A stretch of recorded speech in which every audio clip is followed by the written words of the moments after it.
আমার আজকের ভিডিওটা বাংলাদেশের 18 কোটি মানুষের পক্ষ থেকে বাংলাদেশ ক্রিকেট টিম বাঙ্গিরপোলাদের নিয়ে। তোমরা যেই ওয়ানডে ম্যাচটা খেলে আসছো, 3টা ওয়ানডে ম্যাচ, তা বাংলাদেশের 18 কোটি মানুষের হৃদয়ে চৌচির করে ফেলছো, ভেঙে একদম চৌচির করে ফেলছো। হ্যাঁ, যে পারফরমেন্স দিয়েছো, 2টার মধ্যেই 90-100 রানে অল আউট, মানে তোমরা ওয়ানডে ম্যাচ খেলতে গেছো।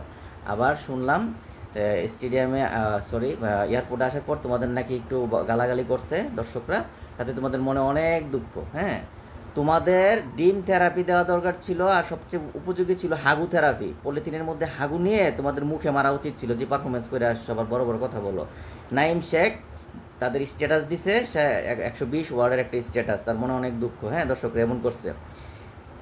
তুমি তো গত লাস্ট 9 ম্যাচে ওয়ানডেতে 102 রান, তোমার স্ট্যাটাস 120 ওয়ার্ডে। হ্যাঁ, আগে পারফরমেন্স করো। মানে বাঙালি প্লেয়ার পারো খালি মুখে মুখে তর্ক করতে, কিন্তু তুমি যদি সত্যিকারের খেলোয়াড় হইতা, 2 বছর পর দলে চান্স পাইছো, চান্স পাইয়া তুমি তোমার ব্যাটিং দিয়ে ভালো স্কোর করে সাইফ হাসানের মতো পারফরমেন্স দিয়ে জবাব দিতা, মুখে নয়। মুখে বড় কথা বইলা নয়। সাইফ হাসান 5 বছর পর দলে চান্স পাইছে, তার সমস্ত রাগ তার পারফরমেন্স দিয়ে সবাইকে প্রমাণ করে দিছে, ম্যানেজমেন্টের চোখে আঙ্গুল দিয়ে দেখাই দিছে, দেখো আমি কি ব্যাটসম্যান। তোমার উচিত ছিল, তোমাদের সবার উচিত ছিল এইরকম পারফরমেন্স করে দেখানো। জিরো, কাজের বেলা জিরো। তোমরা বড় বড় কথা বলতে পারো, আর আবার বলো কি বউয়ের সাথে সময় কাটাবো, 2 দিন সময় আছে, কোয়ালিটি টাইম স্পেন্ড করে ভালো খেলবো ওয়েস্ট ইন্ডিজের সাথে। ওই যে তোমরা তো অলরেডি চলে আসছো দেশে।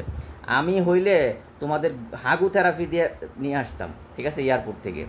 ম্যানেজমেন্টের যে সিলেকশন কমিটি, এদের মানে জিরো পরিমাণ নলেজ নাই। থাকলে এই যে এরকম প্লেয়ারদের দলে নেয়। চুইংগাম জাকের অধিনায়ক, হ্যাঁ, তারপর হচ্ছে শামীম একটা প্লেয়ার।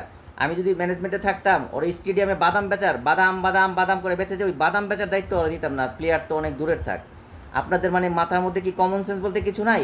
এই সমস্ত প্লেয়ার, এরা প্লেয়ার।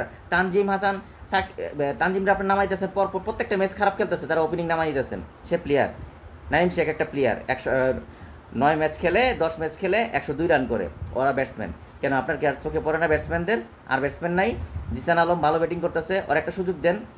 সাব্বির রহমান অনেক দিন দলের বাইরে ছিল, ভালো পারফরমেন্স করছে, ওকে একটা সুযোগ দিয়ে দেখেন, সে এক্সপিরিয়েন্স প্লেয়ার, ভালো খেলতে পারে। মাহিদুর রহমান অঙ্কন ভালো ব্যাটিং করে। আপনি যারা এখন টিকে থাকতে পারে ওই সমস্ত প্লেয়ার ওয়ানডেতে আনেন। টি20 এবং ওয়ানডে এক খেলা নয়, সেটা কি আপনারা বুঝেন না? আপনারা ওকে সুযোগ দেন।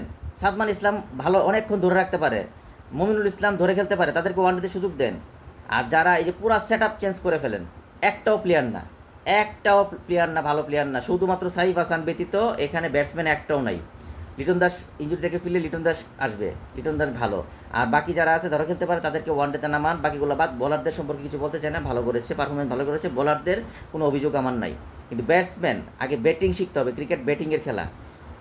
সবার প্রতি আমার আন্তরিক একটা রিকোয়েস্ট থাকবে, ভালো করে যাচাই বাছাই করে দল নির্বাচন করবেন। স্বজন প্রীতি দেখাবেন না, আর আমাদের নিয়ে এই যে 18 কোটি মানুষের হৃদয় নিয়ে খেলবেন না, তাহলে ভালো হবে না। আপনারা অতীত রেজাল্ট দেখেছেন, অনেক বড় বড় রথি আছে, কিছু মনে করতো নিজেদের, যেমন মুইকে হুনুরে, রেজাল্ট কিন্তু জিরো। হ্যাঁ, পালাইতেছে সবাই সতর্ক হয়ে যান, সাবধান হয়ে যান, এবং বাংলাদেশের ক্রিকেটকে নিয়ে ধ্বংস করার চেষ্টা করবেন না। সবাই মানুষের, এই 18 কোটি মানুষের হৃদয় নিয়ে খেলবেন না। ভালো করে দেখে শুনে যে মানে অরিজিনাল প্লেয়ার, ভালো প্লেয়ার, তাদেরকে সুযোগ দিবেন। এটাই হচ্ছে আমাদের 18 কোটি মানুষের পক্ষে রিকোয়েস্ট। মানুষের হৃদয় নিয়ে সিনেমিনি খেলার অধিকার আপনাদের নাই, সুতরাং সবাই সাবধান।